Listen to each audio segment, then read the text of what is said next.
नमस्कार, आप सभी का बहुत बहुत स्वागत है इस शानदार क्लास में, जिसमें हम लोग step by step Uttar Pradesh की जो जानकारियां हैं उनको समझ रहे हैं। आगे चलकर प्लेलिस्ट में आपको उत्तर प्रदेश की जलवायु, यहाँ की जनजाति, यहाँ की मिट्टी और यहाँ से बनने वाले जितने भी क्वेश्चन जो आपके किसी भी लेवल की परीक्षा में आते हैं, यूपीपी के एग्जाम से लेकर पीसीएस की परीक्षा तक, वो सारी चीजें आपको मिलेंगी। आप अगर चैनल पर नए हैं तो वीडियो को लाइक, शेयर और सब्सक्राइब कर दीजिए। साथ ही साथ दोस्तों, अगर आप तैयारी करने के इच्छुक हैं तो आप सीधा कन्वर्सेशन है, हमारी जो लाइव क्लास चल रही है, ऑनलाइन क्लास चल रही है, आप कहीं से भी हों और बहुत मामूली से शुल्क में आप history, polity, geography, environment, current affairs, population, UP special, general science, हर एक टॉपिक की आप तैयारी कर सकते हैं। तो आप हमारा अगर डेमो चाहते हैं तो आप हमको हमारा मैसेज कर दीजिए, और हमारा जो कॉन्टेक्ट नंबर है वो आपको हमेशा वीडियो के एंड में दिया जाता है। तो चलिए आगे बढ़ते हैं और क्लास को शुरू करते हैं। सबसे पहले देखिए, उत्तर प्रदेश की बात कर रहे हैं। उत्तर प्रदेश में अगर जिलों की बात की जाए तो दोस्तों वो हो जाएंगे 75। जिले की संख्या कितनी है?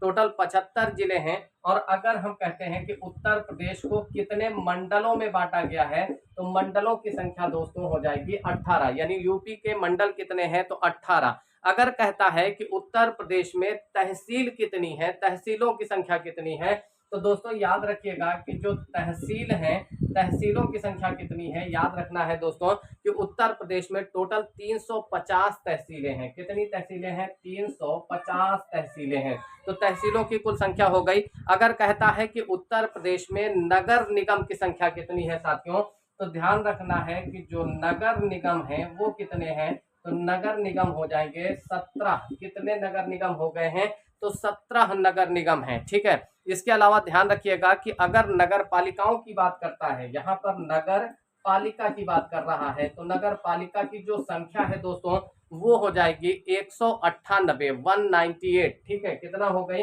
198। अब देखिए, इस छोटे से वीडियो में आप कितनी सारी जानकारियां पा रहे हैं। अगर जिले की बात कर रहा है तो जिले हो गए 75, मंडल हो गए 18, तहसील हो गए कितने आपके 350, नगर हो गए आपके कितने बच्चा? तो नगरों की संख्या जो है, नगर हो गए मतलब नगर निगम हो गए 17। और अगर नगर पालिकाओं की बात कर रहा है तब कितने हो जाएंगे? नगर पालिकाएं हैं 198। ठीक है। इसके बाद देखिए, क्षेत्रीय पंचायत, जैसे कि आपको पता है कि भारत में त्रिस्तरीय पंचायती राज व्यवस्था है, तो चाहे क्षेत्रीय पंचायत कहते हैं या फिर इसी को हम क्या कह सकते हैं? ब्लॉक पंचायत कह सकते हैं। तो ब्लॉक पंचायत या क्षेत्रीय पंचायतों की अगर बात करता है तो टोटल ये कितने हैं? 821 हैं, 821। ठीक है। अब एक विशेष बात ध्यान रखिएगा दोस्तों, उत्तर प्रदेश राज्य की स्थापना कब हुई? इस क्वेश्चन को बार बार इसलिए रिपीट करते हैं कि ये क्वेश्चन बार बार पूछा जाता है। तो याद रखिएगा कि स्थापना जो है, यूपी की स्थापना कब हुई है? तो वो स्थापना कब हुई है? 24 जनवरी 1950 को। कब हुई है? तो 24 जनवरी 1950 को। इस चीज को याद रखना है साथियों कि यूपी की स्थापना 24 जनवरी 1950 को हुई है। ठीक है। अगला क्वेश्चन ध्यान रखिएगा, उत्तर प्रदेश की जो राजधानी है, ये कह सकते हैं कि आगरा को बनाया गया था 1836 में। आगरा कब राजधानी बनी है? तो आगरा को उत्तर प्रदेश की राजधानी जो बनाया गया था वो 1836 में बनाया गया था साथियों। ठीक है। इसके अलावा अगर कहता है कि प्रयाग को कब बनाया गया था? प्रयाग का मतलब इलाहाबाद। ठीक है, प्रयागराज कह सकते हैं। तो प्रयागराज जो है ये राजधानी बना 1858 में। कब बना है?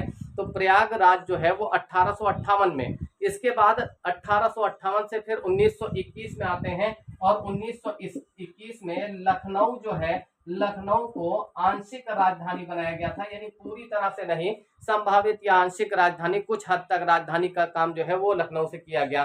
फिर 1935 आता है दोस्तों, और 1935 में जो है लखनऊ को पूर्णतः यानी पूरी तरह से फिक्स कर दिया गया कि अब हमारी राजधानी क्या होगी? तो वो हो जाएगी लखनऊ। इसको भी आप लोग याद रखिएगा सारे फैक्ट, और देख लीजिए एक बार, ताकि मैं आप लोगों को जो है बता रहा हूं ताकि आप लोग एक एक फैक्ट को समझते चलिए।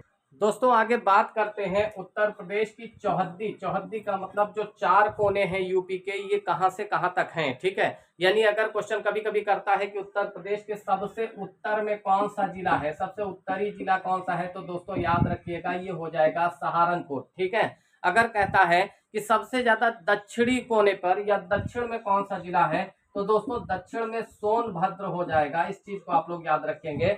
सबसे ज्यादा पूर्वी जिला अगर पूछता है कि यूपी का सबसे पूर्वी जिला कौन सा हो जाएगा, तो पूरब में हमारे यहाँ जो आखिरी जिला कह सकते हैं या बिल्कुल बॉर्डर कह सकते हैं वो हम बलिया को कहेंगे। और अगर पश्चिम की बात करता है साथियों तो याद रखिएगा कि शामली, ठीक है, शामली जो है वो पश्चिम में है। अब इसको याद करने का एक तरीका है कि सहारा हमेशा ऊपर वाले का, तो देखो ऊपर कौन है, सहारनपुर है, सहारा हमेशा ऊपर वाले का होता है, ठीक है। उसके बाद अगर दक्षिण की बात करें तो सोना, दक्षिण में सोना निकाला जाता है। जैसे भारत का दक्षिण है ना, कर्नाटक वगैरह, तो सोना कहाँ मिलता है, भारत में दक्षिण में मिलता है, तो दक्षिण में सोना मिलता है, तो सोनभद्र हो जाएगा।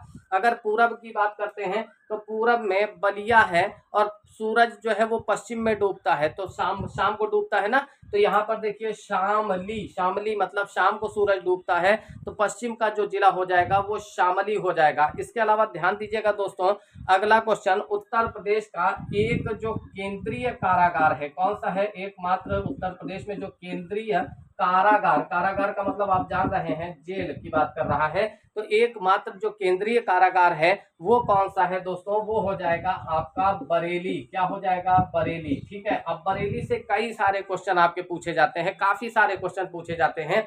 जैसे जो बरेली है उसको क्या कहा जाता है, तो बरेली जो है, पहली चीज तो याद रखिएगा कि ये रामगंगा नदी के किनारे है। किस नदी के किनारे है, तो रामगंगा नाम की जो नदी है, गंगा की ही कह सकते हैं एक शाखा है, तो रामगंगा के किनारे है। इसको कहा जाता है बेंत नगरी, यहाँ पर बेंत का काम बहुत होता है, ठीक है। इसको हम छड़ी नगरी भी कहते हैं, तो बेंत और छड़ी उद्योग के लिए बरेली जो है वो जाना जाता है, ठीक है। इसके अलावा बांस जो है, बांस की नगरी भी किसको कहते हैं, बरेली को कहा जाता है, ठीक है। और साथ ही साथ आप एक चीज और याद रखिएगा कि जो सुरमा नगरी है वो किसको कहते हैं, सुरमा नगरी भी जो है, सुरमा नगरी चेक करना पड़ेगा, उसको जाने देते हैं, आगे बढ़ते हैं।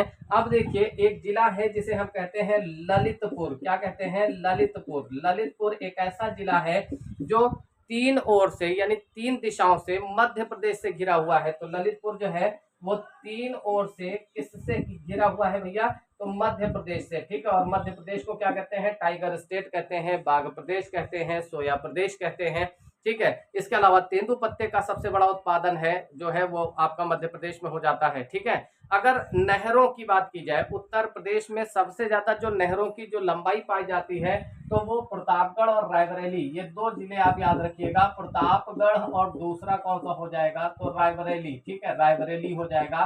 तो इन्हीं दो जिलों में सबसे ज्यादा जो है नहरों की क्या होती है दोस्तों, यहाँ पर सबसे ज्यादा लंबाई पाई जाती है। आप स्टेप बाय स्टेप सारे वीडियो जाकर आप जो है प्लेलिस्ट से पढ़िएगा।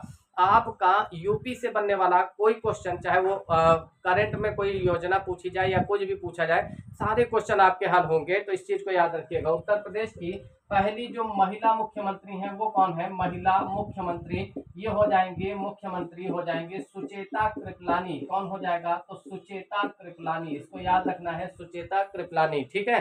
तो उत्तर प्रदेश की पहली महिला जो मुख्यमंत्री है सुचेता कृपलानी, और पहली महिला जो राज्यपाल हैं उनका नाम है सरोजनी नायडू। क्या नाम हो जाएगा, सरोजनी नायडू। और पहले जो मुख्यमंत्री पुरुष में अगर कहा जाए कि पुरुष मुख्यमंत्री कौन है, तो जो हो जाएंगे गोविंद वल्लभ पंत, यानी GB पंत। इस चीज को भी आप लोग याद रखेंगे, सारे के सारे फैक्ट को, ठीक है। सब बड़े ही इंपॉर्टेंट क्वेश्चन है, इस चीज को याद रखिएगा दोस्तों, ठीक है।